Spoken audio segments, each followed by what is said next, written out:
Hello, everyone. Welcome to this month's Biotech Talk here at the Biotechnology Center. Today, we have none other than our very own Dr. Sean Scoville from the Department of Entomology, who's a professor, whose title is The Role of Genomics in Studying and Managing Pest Evolution.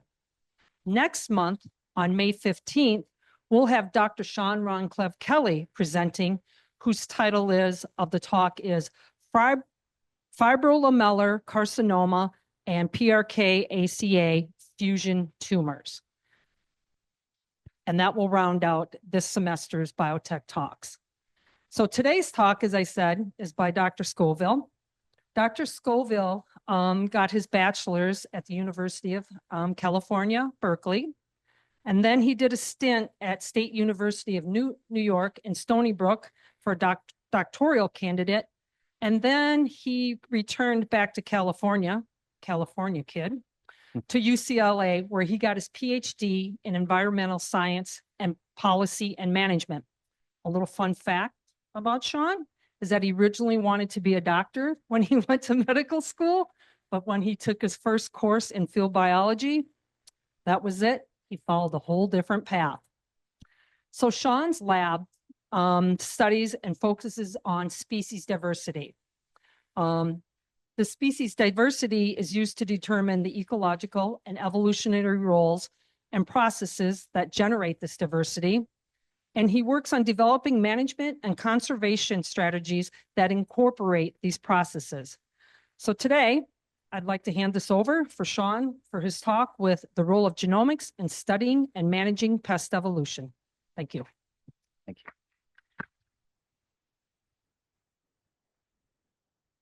Howdy, folks. Can you hear me just fine? Excellent. Thank you very much for joining me. Appreciate it. I want to thank the Biotech Center for inviting me to talk and actually really supporting my research over the last 12 years or so.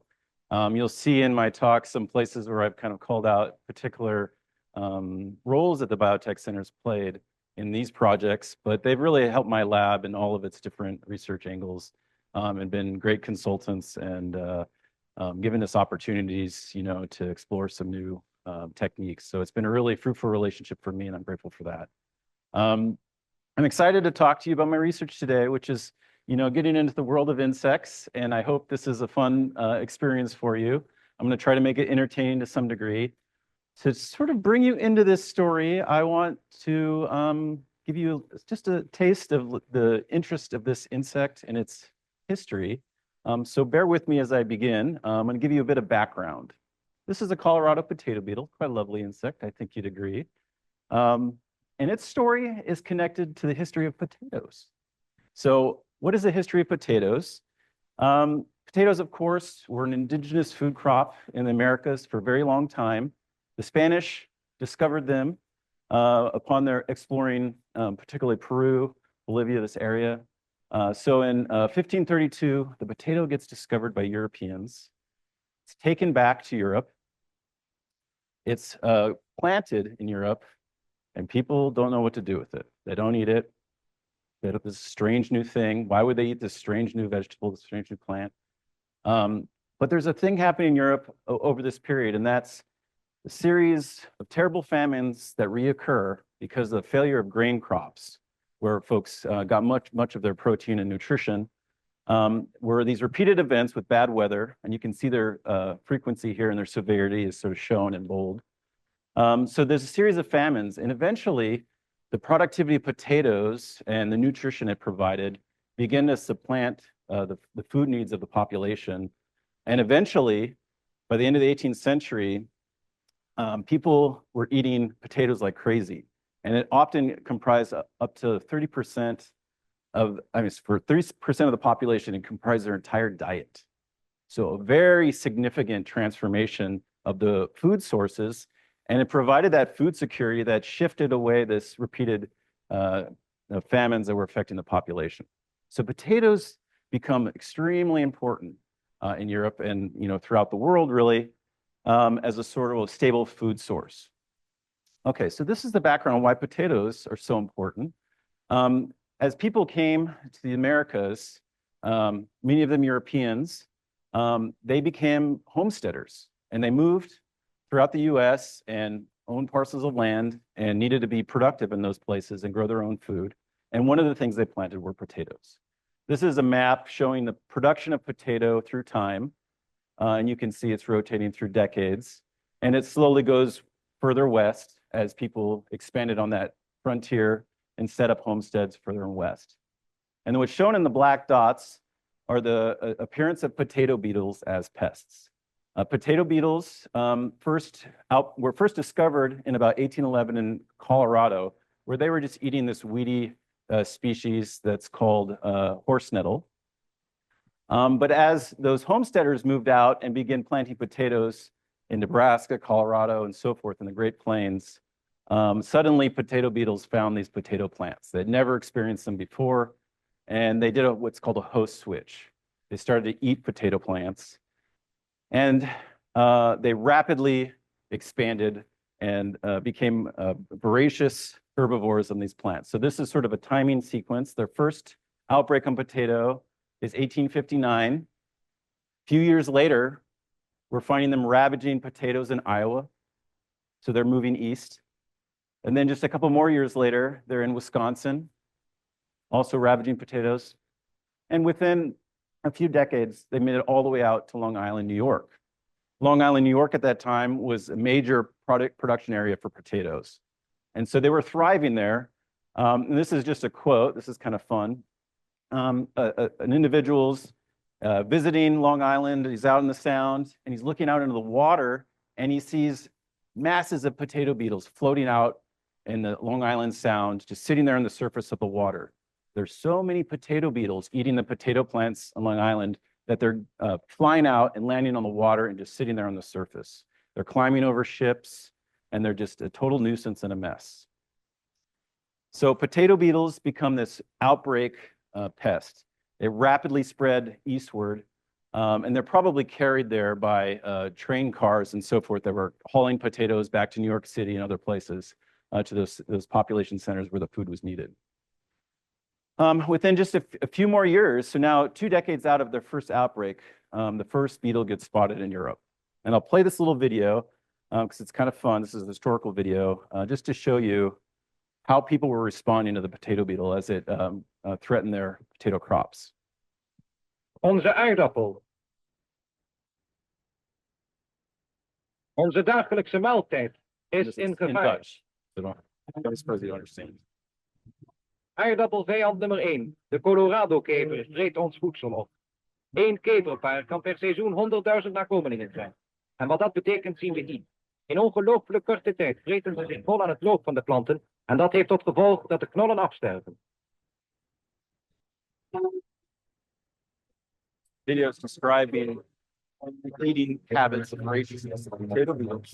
You'll see some images in a moment of how they En als de defoliate ene akker potato kaal plants. gevreten is, So they vliegen eat along ze the zo nodig over These are grote actual afstanden strips of naar their andere leaves, velden. many of these plants.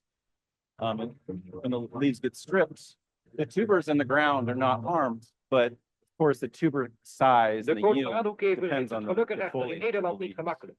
Op alle So, mogelijke manieren wordt Insecticides are used, In het and groot- this is historical, but you can see how many individuals are required to En manage in this het klein. problem Want ook de And how volkstuin they're heeft de using plicht aan de somewhat toxic georganiseerde chemicals, of vernietiging course, door bespuiting deel with te very nemen. little personal protective equipment. Behalve over land komt de kever ook binnen uit zee. Public health issues. Bij duizenden spoelt hij op And these are onze school stranden af. children, and they're being The school deployed children- at the ocean's edge because potato beetles were washing ashore. And En they're zelfs collecting them. vlammenwerpers van ons leger They're worden kind in of given strijd some geworpen change om er to this. radicaal een einde And aan in te maken. extreme cases, they're using Radicaal. flamethrowers Want to met kill deze the things vijand mogen geen Because risico's worden of the genomen. significance to their food security. It is very, very fecund and voracious. So this is an interesting story. Why pests are so significant. It goes on. So in the Cold War, I mean, the Great War, World War II, you can see these propaganda posters that were produced. Some of these are from East Germany, actually, just after the war. But there was this real fear that these beetles were being used as bioweapons. They were being dropped from airplanes by Americans to destroy the food crops in Germany and then Eastern Germany.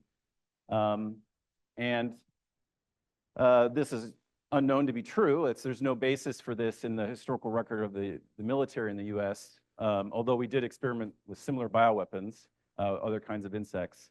But I don't know that they were really deployed. But nonetheless, this was used as propaganda to stir up the public's resentment of the West and to sort of galvanize them around their own food security. And they would hold competitions for who could collect the most potato beetles. And so this is just a little picture that was found of a young individual who collected all these potato beetles and got a reward for that. So this is an interesting beetle. It's got this fun history to it. It's a very significant pest. And it is also one of the main reasons we're in this place today with this insecticide industry. So insecticides were quickly deployed against the potato beetle to help manage it. The first insecticides were sort of these byproducts of other purposes. So the first one, Paris green, that was widely used, was actually first developed as a pigment. And so artists used it. It had this bright green color. So Vincent van Gogh famously painted the self-portrait using Paris green. Next to it, you can see the container of Paris green, and that's in its insecticidal form. And on it, its label, you can see that it was used for potatoes, among other things. So this is a really toxic chemical, right? It's got arsenic in it, pretty harmful to humans, but effective against insects. So this would be deployed over the fields to help manage the pest. Lead arsenate came afterwards. And then eventually, in the 40s, DDT is invented, and its first use in Switzerland, where it's first tested, is against the potato beetle, where it was found to be effective. DDT, of course, was just one in many insecticides that were industrialized at that point. And here in the corner, you can see a plot of the number of resistance cases in potato beetle over time. And so the first case of DDT being used is in the 1940s. In the US, is probably deployed in the early 50s. Cases started to develop of resistance in the 60s. And then thereafter, as each new insecticide has come to be used to manage the potato beetle, resistance appears. So it's this classic story of what we call the pesticide treadmill. We introduce a new insecticide, the pests adapt. We introduce another insecticide, the pests adapt. And it's this endless treadmill of trying to keep up with the pest to manage its harm in our production, our field production. So pests are not a problem of the past. We are still working on this issue, and it's a significant one. We're particularly concerned about pests in agriculture because of their pressure that they put on crop yields, and because of the pressure of an increasing human population that's needing more food, right? So this is not a problem that's getting better, it's getting worse, it's getting exacerbated. And the cost of using insecticides, is quite large. So it's a significant factor for farmers who have to make this investment in order to produce the food that we have at the supermarket. So this is a big issue that involves some significance financially, as well as lots of downstream environmental effects of using insecticides in this way. So why would we study the Colorado potato beetle? What's the goal here? Part of it is because they're this remarkable story of evolutionary success. How does an organism respond to these stressors and succeed? And so if we can understand that, this could be important in understanding how all sorts of species are going to respond to climate change or other kinds of factors. So we want to know fundamentally at the genetic level what evolutionary mechanisms are at play and what genetic changes are at play to make this success story happen. Of course, a particular issue is this idea of resistance. So how is this happening? Can we change our management tactics and improve the efficacy of our management efforts and maybe slow down resistance by changing up our management style? This is another map showing resistance of potato beetle over time. What's shown in color are different groups of insecticides. Insecticides are denoted by their mode of action. That's how they cause mortality in the insect. Many of them target the nervous system, but some target other pathways. And you can see that over time, they're evolving resistance to many modes of action. So they're solving different problems as they adapt to these insecticides. So one of my goals is to reconstruct this evolutionary pattern and understand the genetic mechanisms. And I put this in the context of a general problem in evolutionary biology. And that's the need to understand how there's rapid evolution, how it occurs. And some of you may say, well, what's rapid evolution? What's the difference between regular evolution and rapid evolution? So this is a helpful framework. Hairston and colleagues kind of put this in context. They studied a number of cases of evolutionary rates. And so the way they conceptualize this is the evolution of a phenotype in relationship to generation time. And this is shown on the log scale. So 2 is actually in the hundreds of generations. And so many species will have evolution occur in phenotypes over hundreds of generations. This is typical evolution. This is not something that surprises us as population geneticists or evolutionary biologists. But when we start having evolution occur really rapidly, like within a few generations, that's what they call rapid evolution. They had some examples here of Darwin finches, that's Geospiza, another copepod, as giving some cases of rapid evolution. And I'm just going to plot some information about insects here. So on average, if we look across a lot of insect pests, how long does it take them to evolve insecticide resistance? It's about 66 generations across 20 different pest species. So that's sort of in the realm of general evolutionary rates, sort of what we expect. What about the potato beetle? The fastest case of evolution is 1 generation. That is remarkable. Now, it doesn't happen to every insecticide. That was a particular insecticide in one case in New York. On average, it takes about 34 generations for them to evolve resistance to a new chemical, which is still faster than most other insects. So I think there's something fundamental about this species that's interesting. And they're this exemplar of rapid evolutionary change. So we'd like to understand how this works from a genetics perspective. There's been a long interest, of course, in the genetic basis of insecticide resistance. This goes back many decades. Jim Crow, who was here as a faculty member, was one of the first to study insecticide resistance in Drosophila melanogaster. Did these really cool experiments. He brought flies from the field and exposed them to DDT and showed that they could evolve resistance in a lab setting. And he conceptualized that they could do this because of what's called standing genetic variation. That's just variation across their genome that's already there that might, under selection, end up being beneficial to changing that phenotype. And so he showed that that could happen in this sort of lab setting. In contrast, much of the work that followed Jim Crow really focused on how novel mutations should be the main driving force of adaptation. And this actually led to a framework for insect resistance management. There was this idea that if mutations are rare, and this is the primary means for insects to adapt to an insecticide, we can design a management strategy around that to help delay resistance and maintain the efficacy of our chemicals. So many people have followed in this thinking. I have this picture of me chatting with Bruce Tabashnik, who's one of the many people who have used this strategy, and actually it's been an effective strategy in some cases. So famously, he's used it with BT corn, which is an important variant of corn that provides resistance against insect pests. But what goes into this model is the idea that there are these single mutations that control resistance, and often that they evolve with trade-offs. So these mutations are deleterious, except in the context in which resistance is involved. Insecticides are involved. Otherwise, they wouldn't be selected by the population. So it's a framework of thinking about evolution that's got a lot of strictures around it that limit how effective it should be. Okay, so one of the goals of my work has been to understand how insecticide resistance evolves in potato beetles, kind of in the lens of this framework. What are the mechanisms at play? Is it standing variation that's contributing to their evolution? Or is it these novel mutations that are rare? And can we understand this process a little bit better?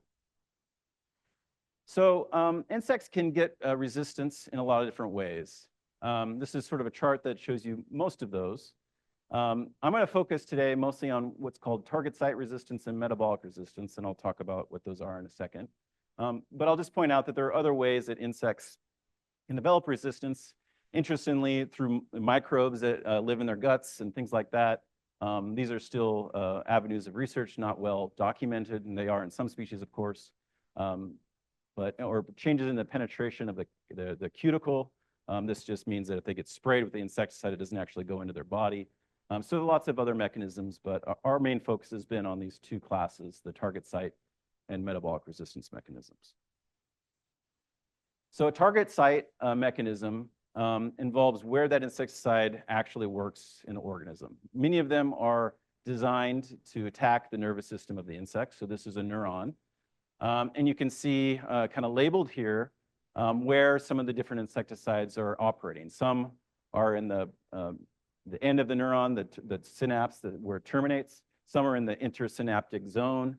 And some of them attack receptors or the proteins that are sending signals like acetylcholine itself. So there are different ways of attacking this neuron and trying to impede its work. And target site resistance is thought to be when there will be mutations, usually simple mutations, that will interfere with the effect of the insecticide. And so would actually be at the target site of the insecticide where these mutations occur. So that's why it's called target site resistance. In contrast to that, there's something called metabolic resistance. And so in the upper right panel, you can see what metabolic resistance entails. There's different phases of it, but basically the toxin goes into the insect and chemically it's broken down and then it's excreted from the insect so that it doesn't harm the insect.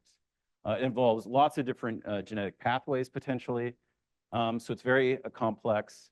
But many of the ways that we could get pathways like this altered genetically don't necessarily involve changes in a protein itself, but could involve changes in gene regulation. It could involve overexpression of certain pathways, either through duplication or just upregulation of the gene itself.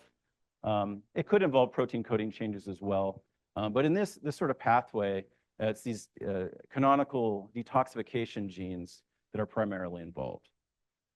So I just point out these two areas. These are well understood to be involved in different insect species as ways resistance evolves. Also just pause and say, there's this idea that I mentioned about resistance evolving with trade-offs, that these mutations that accrue can only happen if there's a decline in fitness in an otherwise unhostile environment that doesn't have insecticides. And actually, this idea probably is pretty shaky. Even with things like antibiotic resistance, there's been a lot of studies that have shown that there aren't necessarily trade-offs for organisms to evolve resistance to chemicals. There are certainly cases where there is a trade-off, but there's just not great evidence for this in many species, and that's particularly true in the Colorado potato beetle. When we see there are some sort of trade-offs, it's usually in delays in growth and development rather than actual issues with survival or reproduction. Okay, so there are a couple of ways that there are changes at the genetic level that we can study using genome sequencing. So I just want to point out that I talked about novel variation, these novel mutations that could arise and be the form of resistance mechanism. I also mentioned standing genetic variation. So this would be variation that pre-existed or that was sitting around in the gene pool and then is selected upon. And we expect that these different mechanisms after selection to have different signatures in the genome that we can detect by scanning the genome for low frequency differences when we look across many individuals. They've been termed selective sweeps. So these are little cartoons that show you how this might work. The first one shows you what a hard sweep would entail. It'd be a specific mutation, that red colored G being favorable and slowly increasing the frequency, and all the variation around it in that local region of the genome would also be carried with it or would disappear. So it'd be because the same haplotypes carried to fixation. And so you'd have this pattern in the genome where you could scan across it, there'd be variation, then there'd be this deficit of variation where there's been a sweep, a hard selective sweep. In contrast, standing genetic variation isn't expected to leave such a strong signature. So it's supposed to reduce variation a little bit, but not as dramatically. So we often need to approach this in a slightly different way by making comparisons across many populations or using some other kinds of analyses to try to identify when selective sweeps have happened. Okay, So I want to sort of get into this, and one of the requirements to understand evolutionary changes well is really to start with understanding the history of the species and its demography, so that you can have that framework to then look for evidence of selection. So I'm going to just talk a little bit about their background history, what we know about them, sort of what the conditions were before the insecticides were introduced, and sort of what genomic variation patterns there were. So we might want to understand where the beetle came from, and we might want to understand if they lost genetic diversity as they became a pest and as they spread globally. So we've done some work sequencing first mitochondrial DNA, AFLPs, and now, of course, whole genomes and SNPs and so forth. But even in this earlier data, we could tell that the pest populations were from the US. So this up here, my marker's not working, in yellow, in the block in yellow, says the US Plains region and pest populations. So when we sampled them from the US Plains, in Colorado, Nebraska, and so forth, and we sampled the pest populations, this is just mitochondrial data, they're shown to be closely related. In the AFLP data, the same way, the pest samples, you can see in this color bar plot, are most similar to samples from the Plains region, which suggests that the pest evolved from the Plains region. So indeed, Colorado potato beetles are from Colorado. They're from this area where they were first identified. We've gone on to use whole genome sequence data to re-examine this pattern and to ask, well, during the process of becoming pests, were there mixtures of different lineages that allowed them to become very diverse? We actually don't find those signatures of mixtures, admixture events that make them exceptionally diverse. What we find is that the pest populations, which you can see in the Midwest, the Northeast, they're genetically different, but they're very similar. They have the same genomic composition as the Plains region. So it looks like they were derived, they're a subset of that Plains region's diversity as they moved first to the Midwest and then to the East Coast. We've done some analysis using methods of dating the divergence events. So focusing on Long Island and Wisconsin as a pair, you can ask, when do they share the most recent common ancestor? And is that consistent with a model in which they expanded from the Plains region in that historical time frame that we had recorded? And so we've used population genomics data to test this question. And we actually get this really, really clean, nice result, which is unusual. But comparing their divergence time, we get an estimate that they separated about 1855. And if you remember back to my mentioning of their origin, that's a pretty coincident with the timing of when they expanded out of the Plains and into Iowa and Wisconsin and so forth. So it seems like in the genomic data that historical record that I described for you at the beginning is correct. And we have this kind of simple expansion event that leaves somewhere in the Plains and moves east from there. So with that in mind, what was the effect of expanding? Did they go through bottlenecks? Did they lose diversity in the process? This plot shows you what are called singleton variants. So those are rare nucleotide variants that are found in populations exclusively. And what you can see here is a plot of Midwest, Northeast, Northwest. These are pest populations. And then the bar on the jump that jumps way up is the Plains region. So singletons are more abundant. There are many more of them in the Plains region, the source of where these populations came from, than in the invaded pest regions, the Midwest, Northeast, and Northwest. So there is a reduction in diversity.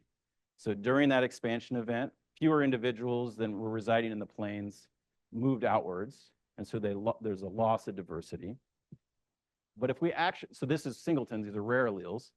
But if we look at kind of pairwise differences, this is another measure of genetic diversity, and it kind of captures not rare variants, but other more common variants. These are plots of pi here on the bottom. And on the far right, you can see the Plains region, the amount of pairwise nucleotide diversity in that region. And then you can compare it, these gold bars represent the sum of different fields in each of these states. And you can see they're very similar to what was found in the Plains. So in the process of expanding, rare variation was lost. Rare low frequency variants were lost, but more common variants were retained. So genetic diversity, although it declines, is still very high as we move, these pest populations move further east. And this is significant because it suggests that there's a lot of standing diversity in this pest species. So it retains standing diversity despite going through this expansion. So we also sort of went backwards in time from this point. Is there anything particularly interesting about the species as a whole relative to its sister taxa? So what you can do is sequence whole genomes, characterize patterns in those genomes. So one project that my students at Cohen did was to look at whether potato beetles had a predisposition for having high levels of variation and were maybe more prone to adapt rapidly. Could they rapidly evolve because of something about their ancestry? So indeed, this is a plot and it shows you different measures on the genome. So we're measuring things like heterozygosity and the rate of positive selection on genes that we've identified through statistical tests. And then on the chart here, you'll see potato beetles are sort of in the middle, how they stand out relative to their close relatives. The bar size indicates the level, and then if it's red, it indicates it's significant. And the two things that they're significant for in particular are global heterozygosity. So that's genetic variation in the genome. They really stand out relative to their other beetles in the same genus. And then also the rate of positive selection. So the ability to evolve rapidly is something that's characteristic of their ancestry. It turns out that the rate of evolution should be dependent on heterozygosity. So it's that heterozygosity itself that might be allowing that high rate of evolution. Okay, there's one other thing about potato beetles that gives them the capacity to rapidly evolve, and it's in their genome, and that's redundancy. So these are some classes of genes on the far right where they show exceptional levels of having many copies of that gene family. A number of them at the top are notable because they're involved in detoxification. So gene families, the number of copies you have in a particular gene family can accumulate and diversify in their function. And this in effect creates a type of redundancy in the genome. So if one gene is doing a job and you have to wait around for mutation on that particular gene to change its function, that could take a while. But if you have 10 of those, you've amplified your ability to evolve tenfold by having many targets that can operate under selection. And this is exactly what's happened in the potato beetle. It has this repertoire, this diversity in these gene families. And we think that it has evolved that in part because of the host plant usage it's had historically. It eats solanaceous plants. These are called the nightshades, and they're very toxic. So it's had a long history of learning how to detoxify nasty plants, and probably in the process has now had the ability to detoxify insecticides as well. Okay. Okay, what I want to do now is show you some of the work we've done to look at how they're adapting to insecticides. So what were the mechanisms that are involved? What are the genetic changes? We've done this in a couple of different ways. We focused on a narrow spatial landscape in Wisconsin and looked at how insecticide resistance develops kind of across fields in one growing area. We've also looked at a larger scale across regions in the US where there are different pest populations because we think that they've independently evolved resistance. We want to make comparisons there. So I'm going to just kind of show you some of the results of this work. And I'll point out that resistance it's not like one population develops it and then every population has it. There's actually a lot of variability. So in Wisconsin, you can see in this map here, this is a resistance to a neonicotinoid, and high resistance is black, low resistance is white circles. You can see that there's a heterogeneity in how resistance evolves in local field populations. And in many cases, you can get a highly resistant population right next to a susceptible one. So there's seems to be different patterns occurring on the landscape, and resistance might be evolving independently at some of these field sites. So our first, so the background context, we're going to focus mostly on neonicotinoid resistance. This is a new class of insecticides that developed in the 90s, very important, of course, for managing this pest. And so we have good history of tracking how this developed, the resistance developed, and then spread. So the early data came out that neonicotinoid resistance developed in Long Island, New York first. Eventually, in the Midwest, we had it popping up in Michigan and then in Wisconsin, and then sort of spreading from there in those local areas. And it looked to be like those were independent events because, again, beetles are not flying across this space. It's a very long distance. So these are local events that are causing resistance to evolve. So what we did was sample kind of intensely in the Wisconsin area. We had good data on local land use, and we could make a predictor on how intense the insecticide management had been at some of those field sites. So we developed that. And our first approach was to use a method called GBS sequencing, genotype by sequencing, which is a reduced representation approach. So it doesn't look at the whole genome, it looks at a subset of the genome using restriction digests. I'll just note that my student, Michael, this is my first PhD student, did this work. He was really stoked because he got one of these competitive awards from the Biotech Center that really enabled this project for him and sort of launched that. And he's gone on to do great things. He's now a professor at Delaware. So, you know, we're very grateful for that opportunity, and it just is the basis of this work, right? Okay, so we use this approach to look at an intensity metric of how fields are managed. We sample these genotypes from a bunch of beetles at a bunch of sites, and then we look for genes that are potentially under selection based on their the allele frequency correlations across this gradient in the landscape of intense management. And so what Michael found was that there were a lot of different genetic variants that were associated with the resistance, and most of them were plausible. Most of them were involved in these target site or metabolic detoxification pathways. In fact, he found a ton of evidence which really surprised us. We thought we'd get a couple of interesting genes come out of this, but we got a huge list. And so it suggested to us that there could potentially be many genes involved in resistance in Wisconsin. And there could be even independent evolution at that local level and the field level so that certain populations were doing one thing while other populations were doing something else. So it's the first hint that there was a lot of standing diversity and that many loci were involved in resistance. We've gone on to do whole genome sequencing, and we did this at the larger regional scale. And when we did this, we again found tons of different genes that could potentially be linked to insecticide resistance. So I won't belabor you with all these different tests, but the consensus among separate procedures, different kinds of tests and how they're powered suggested that there was resistance evolving in many different genes, many different pathways. And interestingly, across the regions, it wasn't always the same genes.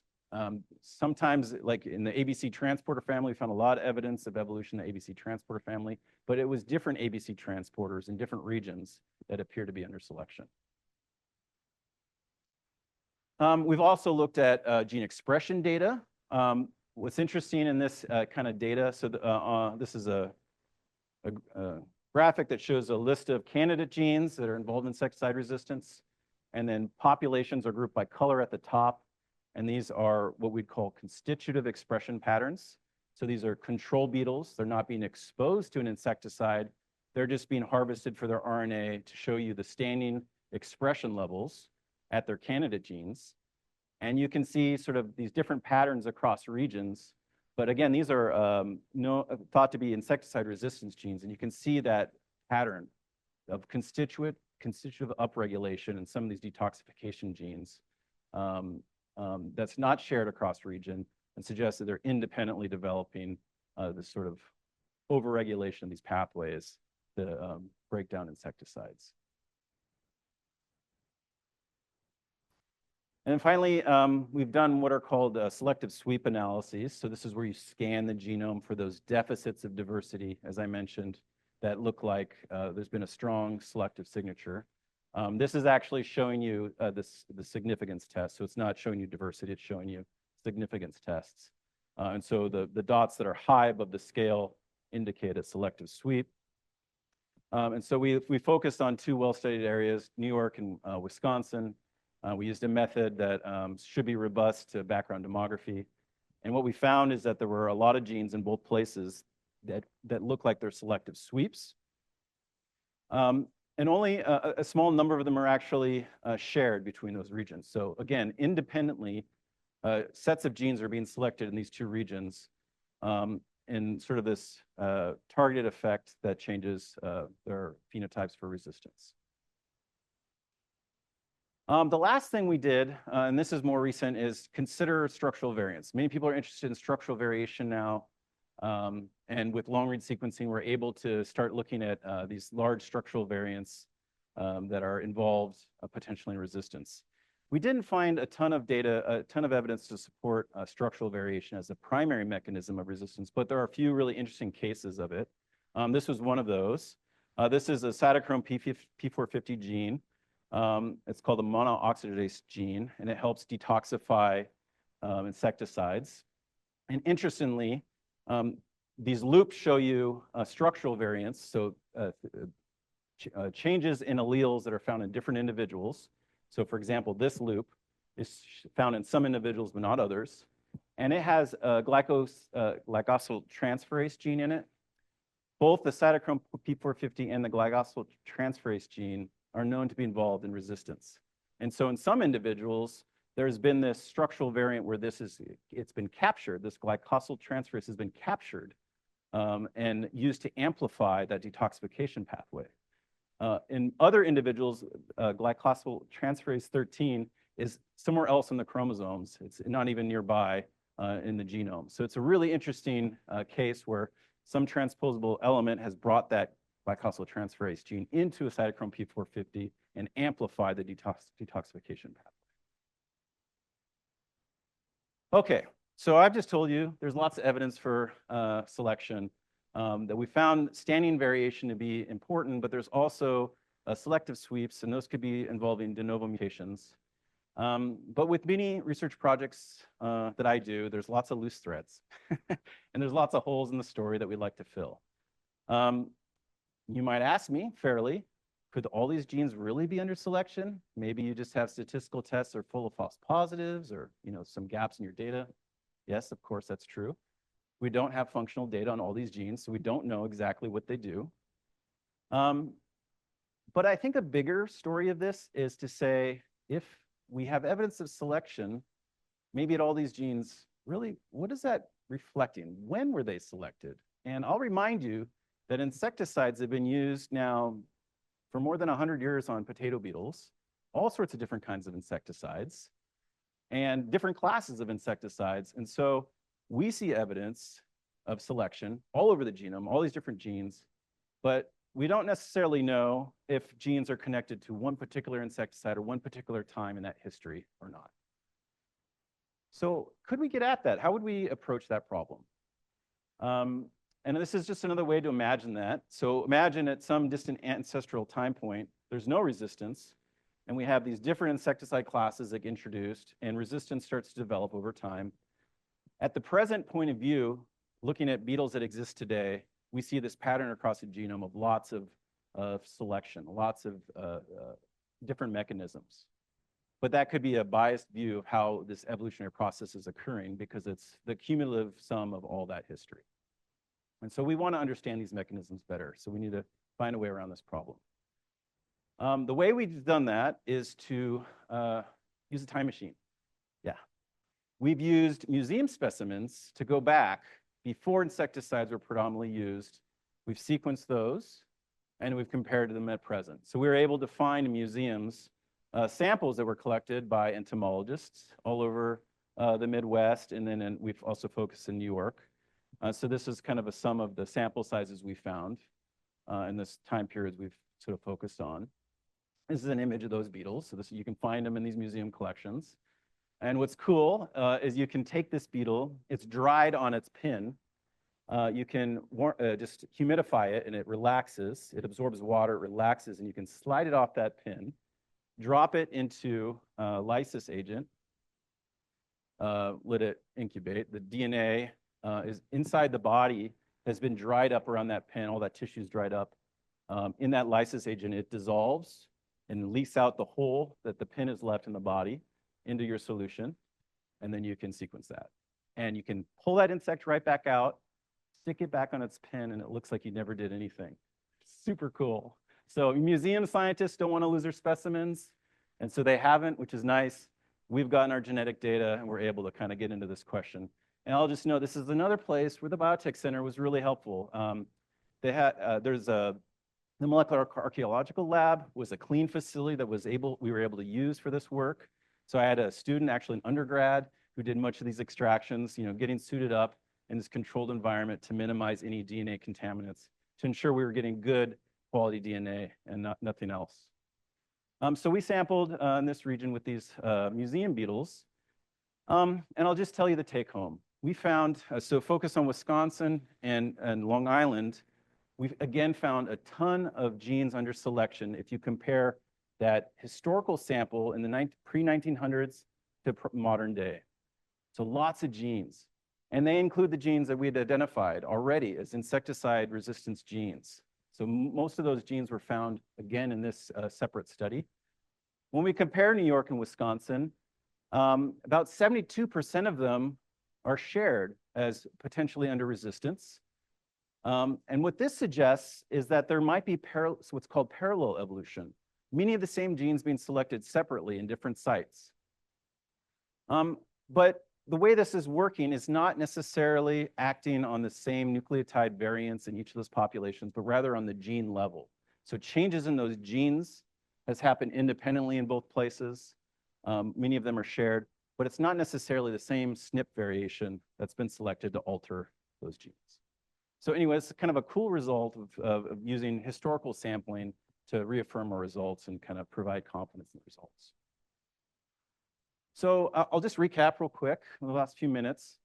What we think now is that resistance has evolved repeatedly in these different regions. It has evolved many genes, so we'd call that a polygenic trait.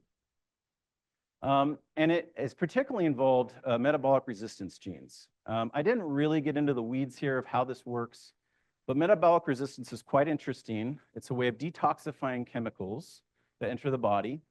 And it's a particular concern insecticide resistance management because it should confer broad resistance to many different chemicals. So as we try to use new chemicals in the future, if they have metabolic resistance, we're going to be challenged to manage that.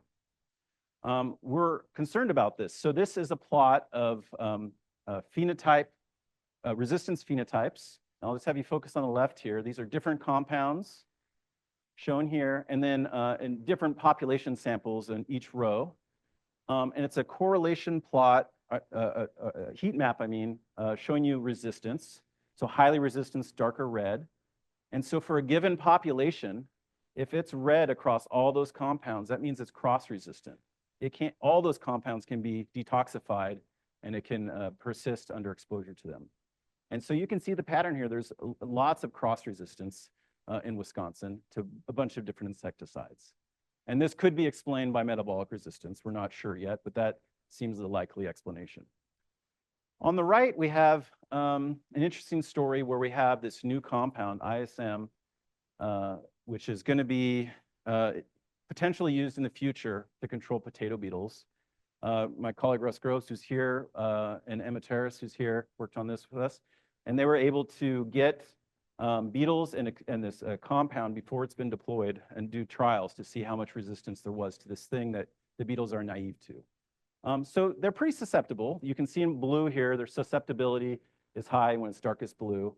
But there are some interesting cases that pop out of some low levels of resistance, some resistance. Interestingly, in New York, we see that really stand out. So there are places that have what we think of as high resistance ability already to this novel compound they've never seen. I'd say that this general problem, metabolic resistance, is not just in insects. If those of you who are familiar with antibiotic resistance or herbicide resistance or fungicide resistance, you'll find that a lot of people are talking about metabolic detoxification in all of those systems. So it seems that in some manner, this history of how we've used these arsenals of chemistry to attack these organisms over time they've solved the problem through metabolic resistance, and this is sort of a repeated phenomenon that spans these taxonomic groups. So it's definitely something of concern as we go on to manage these things. What am I doing now? What's the future? Where are we going next? One of the cool projects we're working on now in collaboration with the Biotech Center is to look at a particular data set we've developed. That student of mine, Michael Crossley, collected great data in 2015. We've gone back and repeated those collection efforts to get the resistance phenotypes, to get the genomic data. And now we've spanned 3 time points, which is about 16 beetle generations. And we've collected whole genome sequences and these resistance phenotypes. And what we're hoping to do is try to use this information to make better predictions about risk areas of resistance evolution. So through time, we've seen, these are our sampling points in the resistance phenotypes. We've seen that this is a measure of mortality, and when it goes closer to 0, they're more resistant. We've seen that mortality has declined over time across Wisconsin to neonicotinoids. And that's pretty concerning because that's our main management tool for them right now. And so what we're going to be doing is using a whole genome data, gene expression data, and we want to put that together to make identify the resistance patterns on a landscape and make a risk map. Where are those populations that are hotspots of diversity that really have developed resistance rapidly, that are going to be challenging to manage as we bring in new methods of control? So hopefully we'll have the ability to refine our knowledge of where resistance is most likely to occur and to provide that to farmers, to managers, so that we're taking care to work differently with those populations, trying to do things to slow down resistance evolution and manage them better. Okay, I want to end by thanking a number of funders and supporters for this work and all the students who represented in this work. Really appreciate that. And then, of course, my lab. These are the folks that are there now, most of them. Wonderful people, and I'll note there's a ton of undergrads, and so undergrads are a great part of our research team and have really been, brought joy to this work and made it a lot of fun. And I'm just so grateful to have the opportunity to work with all these people and with you. So thank you for your time. I'm happy to take some questions.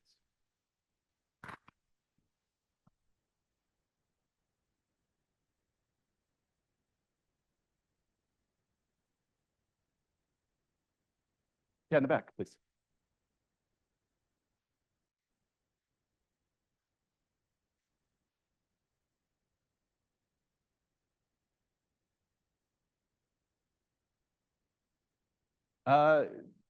That's a good question.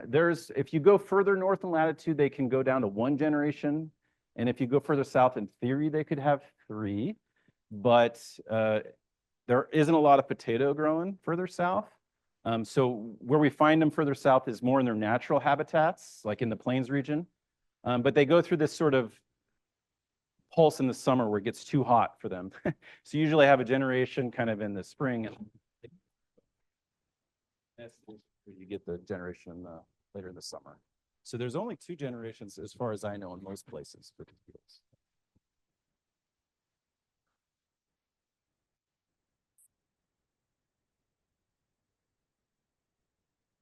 Yeah, so they'll eat other solanaceous plants. Some of them are weeds, as we think about others of them, like tomato, eggplant, they'll sometimes eat those. I don't know that trap cropping has been used much. Maybe Russ knows that answer. But, they tend to be very localized. So they come out of the ground from overwintering, and they find the closest thing to eat, and they'll go there.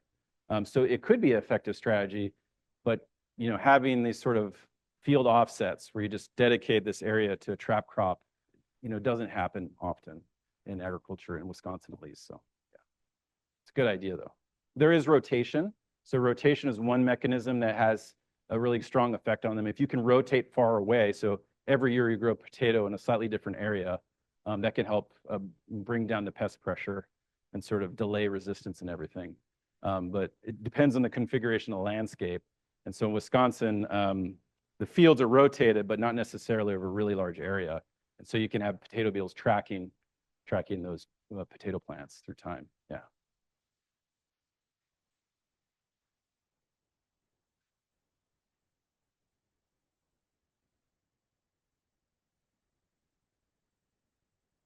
Yeah, we were interested in this too. Host switches, when an insect goes from eating one thing and eating another, is thought to be, a challenging event because it involves chemosensory changes, being able to detect that, as well as, recognizing visual acuity and all that, and then the timing of those plants when they're available. So people have been interested in this for a long time. With the potato beetles, they're most attracted to green leaf volatiles. So they probably have the ability to sense all solanaceous plants around them. And then they arrive and then they just chew on it and they decide whether they're going to eat it or not. And so we've seen in older studies, if you give potato beetles choices, they like potatoes a lot, but they will also eat other solanaceous plants. So they're what we call maybe a generalist herbivore. They're not generalized in the sense that they eat many different species in Solanaceae. They're not eating different families of plants, though. Yeah, good question.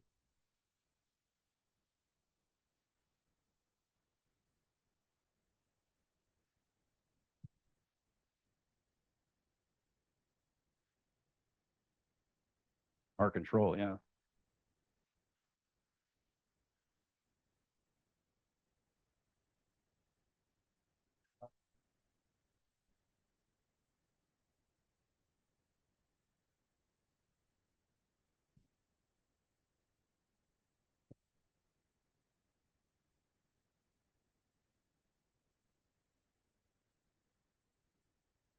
Yeah, we haven't looked at that specifically. We did consider mutation rates maybe having been quite different. Don't really see evidence of that. My colleague Yolanda Chen's really interested in epigenetics and things that experience stressors, such as insecticides, what have you, experience a lot of epigenetic modifications, and then those are, in a sense, heritable through transgenerational changes. So it could be a mechanism. And then I did kind of hint that there's also microbes in the environment, and so they could be gaining some resistance through microbial associates. These are two interesting areas that are kind of untested, and we're working on projects to try to understand how they contribute.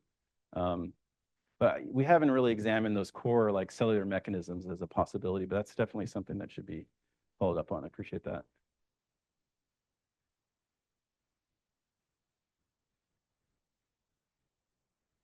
Yeah, you're right. Yeah.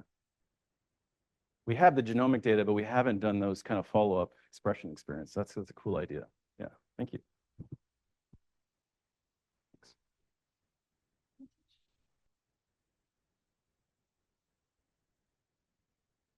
Yeah, we don't believe that they're different. There's not a basis to expect them to be different. Usually mutation rates are generally conserved pretty broadly across insects in general. So I don't expect that to have changed much, but certainly something we could could be investigated. It could be an interesting explanation.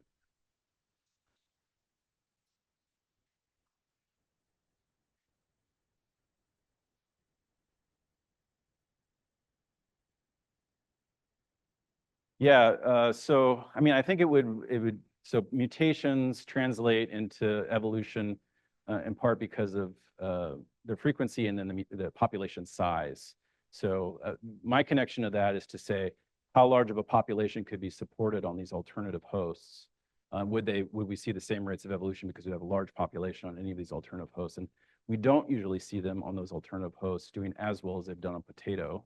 But then again, I don't know that they've really had the chance. So could we grow huge numbers of them on tomato or on pepper or something like that? It's not happened, but maybe it could maybe be forced in evolution. That could happen. I don't know. But I think it needs that huge population to really generate the rates of evolution. Yeah.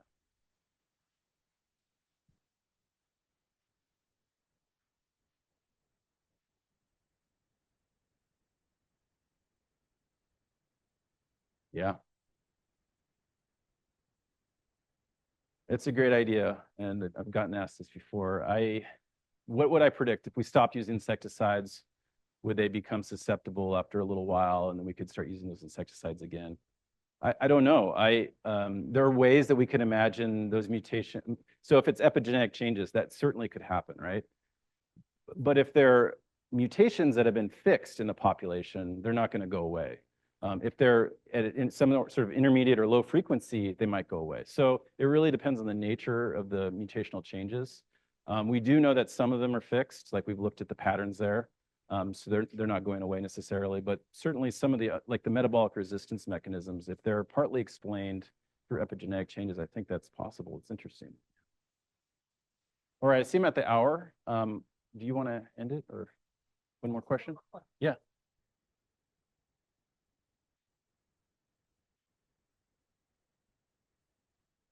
To see if it works still? No, I don't think we've done that. It's probably pretty hard to get those anymore. I don't know. Probably finding some old shed around here somewhere. There were some cases of resistance to DDT that was documented, even here in Wisconsin. I'm not sure if they ever had documented cases to Paris green or the other horrible lead arsenates and things like that that were used. But you know, I don't think we want that back in the land because those are very persistent chemistries that you can still get them out of the soil now, right? So it's not a great thing. All right, thanks so much, everyone. All right, let's thank Sean for today's talk.